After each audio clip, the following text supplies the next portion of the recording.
आरव ने वियान को किया सिलेक्ट और एसएन को किया रिजेक्ट, मगर क्यों? नमस्कार दोस्तों, स्वागत है आपका आपके अपने चैनल हंग्री स्पिरिट्स में। हंग्री स्पिरिट्स देख रहे सारे दर्शकों का मैं अंजू शर्मा दिल से स्वागत करती हूँ। आरव को देख के एक गाना तो बहुत अच्छे से याद आता है और इस पे अप्लाई भी होता है। बच्चे मन के सच्चे, उसी सच्चे दिल के साथ वो चीजों को देख पा रहा है। इतनी बड़ी बीमारी से रिकवर होने के बाद एक नई और पॉजिटिव एनर्जी के साथ आगे बढ़ना चाहता है, मगर अपने पिता का दर्जा वो किसी को नहीं देना चाहता। इसी बीच में ये दो मेल कैरेक्टर उसकी जिंदगी में आ गए हैं दोस्तों। वजह कथा है, मगर अभी आरव अपने तरीके से इन बातों को सोच रहा है। चलिए चर्चा करते हैं। पहले वही निवेदन, जिन्होंने अभी तक चैनल को सब्सक्राइब नहीं किया है कर लीजिए, साथ में दोस्तों बेल आइकॉन दबाइएगा ताकि आपको हमारे वीडियोस के नोटिफिकेशन मिलते रहें। आरव ने आज की कड़ी में दिखाया अपना पूरी तरह से गुस्सा, और ये गुस्सा क्या था, क्या समझा आरव इन सब बातों से जो उसने सुनी अपने स्कूल में, और जो इंसान उनके घर में बार बार आ रहा है उसके आने से उसने क्या क्या समझ लिया। एसएन का घर में बार बार आना कथा को भी खटका, ऑफिस में एसएन का इतना ज्यादा चिंता करना कथा के लिए वो भी खटका, मगर बॉस है तो कहे तो कैसे कहे। मगर आरव के लिए तो वो एक मेल कैंडिडेट है जो उसकी मम्मी पे लाइन मार रहा है, ऐसा ही उसने पहली मुलाकात में ही बोल दिया था।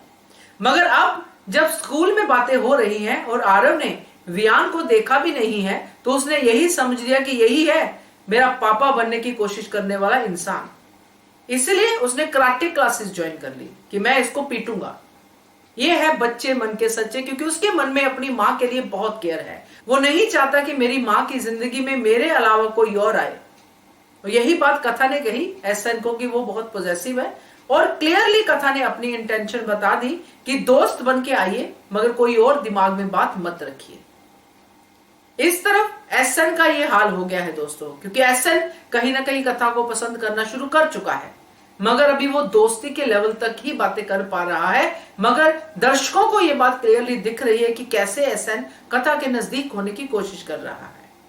इंटेंशंस गलत नहीं है, प्यार किसी को भी हो सकता है, मगर दूसरे की बात भी समझनी चाहिए। और इधर वियान है जो इन सब में नहीं पढ़ रहा, मगर अनकॉन्शियसली पढ़ता ही जा रहा है। वियान, जैसे कि मैंने अपनी कल की वीडियो में कहा, आरव में अपना बचपन देख रहा है, और कथा में उसको अपनी माँ की उस टाइम की चीजें याद आती हैं जब उसकी माँ ने इतनी सारी स्ट्रगल की थी अपने बच्चे को पालने के लिए।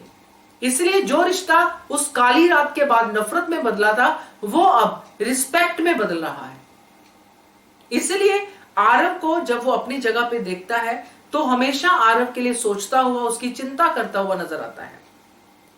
आरव जो पहले कभी वियान से नहीं मिला है, वो वियान जो उसके स्कूल में गया था उसको एसएन ही समझ रहा है। और ये जो छोटी सी बात है ये भी बाद में जब खुलेगी तो इसके ऊपर भी ड्रामा होगा, मगर फिलहाल आरव और वियान की दोस्ती बढ़ती नजर आ रही है। आरव ने वियान के लिए अपने दिल के रास्ते खोलने शुरू किए हैं, क्योंकि अभी तक आरव के लिए वियान अजनबी है। जो उसके स्कूल में गया है, उसके कराटे क्लास में गया है और उसकी हिम्मत बढ़ाते हुए दिख रहा है। तो जहां आरव एसएन की शक्ल नहीं देखना चाहता, एसएन को पीटने के लिए कराटे क्लासेस ज्वाइन कर रहा है, वहीं पे कराटे क्लास में वियान उसका रॉबिन बन के आया है। जो स्टोरी की बात कर रहे हैं, बैटमैन की स्टोरी के जरिए जो चीज समझाना चाहते हैं वो चीज हो रही है। तो क्लियर है दोस्तों, आगे जो होगा सो होगा, मगर फिलहाल आरव की जिंदगी में वियान की एंट्री है और एसएन के लिए रिजेक्शन है। आपको कैसा लगा कमेंट कीजिएगा। देखते रहिए channel hungry spirits. Thank you so much. Subscribe to our channel by clicking the subscribe button. Click the bell button and enjoy the latest uploads from our channel.